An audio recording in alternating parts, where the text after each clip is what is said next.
I've actually learned to enjoy hard work. And honestly, I used to hate work. One of the big switches has just been understanding that I'm the CEO of acquisition.com, which is a portfolio of companies that does over 200 million in revenue. And you can see what my calendar looks like right now. So obviously, I don't hate hard work.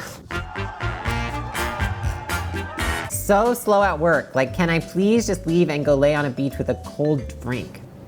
Being lazy, then apartment shopping and cleaning. It's like so gross. Like reading those tweets and looking at the things that I used to say, I was pretty shocked. I didn't realize how far I'd come, and I didn't realize how I used to view work and even just view life in general. And so the goal of this video is that if you feel like you're somebody who you really want to achieve big, audacious goals, but you feel like maybe you don't have the drive to get there, I hope that this can help bridge the gap. And at the end of the video, what I wanna share with you is the things that I do to wind down, to relax, some of my favorite Netflix shows, so that you can understand that I am a human too. Yeah, so I think when I was writing those tweets, it was in the age of not understanding consequences. I was in a period of my life where I don't think that I understood how what I did that day affected the next day and the next day and the next year. I also was viewing work still with a very traditional sense. I viewed it as something I didn't like. And I think that's just because I'd only ever had jobs that I didn't really like. So of course I'd built a negative association with work. One of the big switches has just been understanding that if you don't like your job, then you bring that into an association of saying, I don't like work.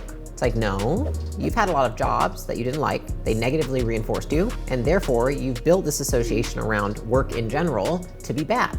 But if you had had a bunch of jobs that were awesome, you had great bosses, you loved the place you worked, then you would say, I love work. If I were to go back to 2012 and look at who I am now, I would think you must have found something that you actually like. You must get a lot of reward from whatever the work is that you do because you keep wanting to do it. I think I first started to change my mindset around work later in the latter half of college after I'd made those tweets. I had a boss and she was fantastic at this cafe I worked at. I actually ended up really liking to work there, despite it being like a sandwich and smoothie shop that I just like made food at and smelled like grease all day. The work itself was not rewarding, but she was so rewarding as a boss. That was when I really started to actually like work. I think I continued to get reinforced by work because when I moved to California, it was very uncomfortable at first, but I learned sales and then I was quickly reinforced for sales. I made money quickly and then I got a lot of praise. Something that I thought I hated turned into something I really enjoyed and liked, and probably something that's like a cornerstone skill to every other skill I have.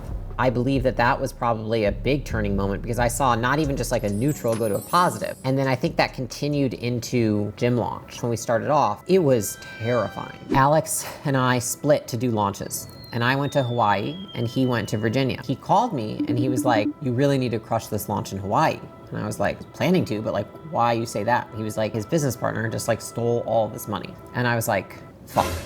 In that moment, something that I was very stressed about doing, I rose to the occasion and I actually broke all of the records and I sold more people into that location than anyone ever did. He was like, holy shit, you're a fucking badass. And like everyone there was like, holy shit, this girl's insane. I immediately got all this reinforcement from all these people. That was such a like confidence building experience for me that I realized that most of the experiences where I gain my appreciation for work come from entering a very uncomfortable situation.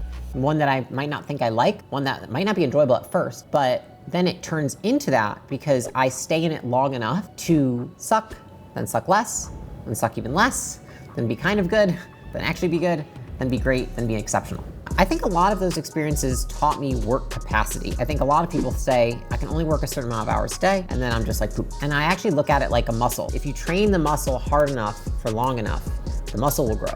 So I'm like, well, there's no reason that I wouldn't adapt physiologically to working more. So it doesn't necessarily have to be hours worked. It can also be how many creative hours do I have in my brain? How many hours of filming do I have capacity for? How many hours of sales do I have capacity for? I think a lot of people, what happens is they have one day of really long work and then they kind of backpedal because it doesn't feel good, right? It feels like, oh, it's overwhelming. I was really stressed, but the only reason you were stressed is because it was a new experience. You haven't acclimated to it yet. But if you can wait through it and acclimate, then you can do a lot more than you think you can because you realize how much you're capable of doing. How many hours I work fluctuates on a daily basis. I woke up at 5 a.m. and then I worked from 5:30 to 8:30. I have multiple projects I'm moving forward at any point in time, but I usually on the morning will take phone calls with different people on the team, and then I'll sync with Alex and just see what's his day, what's my day, do we need help with anything. At 8:30, I went to the gym and I got done at 10, and then my meeting started at noon. Next meeting was a one-on-one with my head of portfolio ops. After that, I had a one-on-one with my CFO. Then I have another meeting at 1:45. 2:45, I hopped on a meeting where we were deploying a new software. After that, I blocked off the time to prep for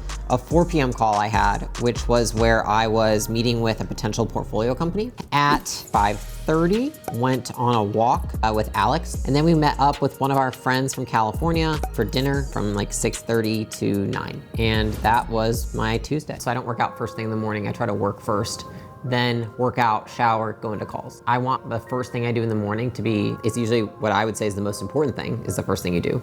And so for me, that's not really working out right now, getting some stuff done, moving things forward, getting my focus time in. People see my calendar a lot and like, you're on so many calls. I think a lot of people would like to make the job of the CEO one where you don't have to talk to people as much. And I actually think the best CEOs spend most of their time talking to people, employees, clients, vendors, like building relationships. And so I look at that as what I should do, is like build relationships with people. But I like to block the time in the morning so I can at least get big things done. People see my schedule like, oh, you're not getting anything done. I'm like, no, I have a solid 2 to 3 hours in the morning where I can move forward everything I need to move forward. What does me time look like for you? What kinds of shows do you watch? I like to spend the spare time I have with Alex. So usually at the end of the day, like I'll sync up with him. We try to go on a walk together. Sometimes I'll do a little bit more work later at night after dinner if I am not tired. If I'm tired, I'll like watch a show that is like completely mindless and then go to bed. Do you have any favorite shows right now? When I got my nose and brows done, I started with the Kardashians. I watched so many. I think I'm on like season 9. That's not true, it's probably like season 12. I like watching reality TV because I like understanding how they put in storylines. Are they faking it? Are they real? There's part of me that's studying at the same time, probably because it's relevant to me right now in that like we've switched more to vlog content. That being said, if you're interested in watching some of that vlog content, click here.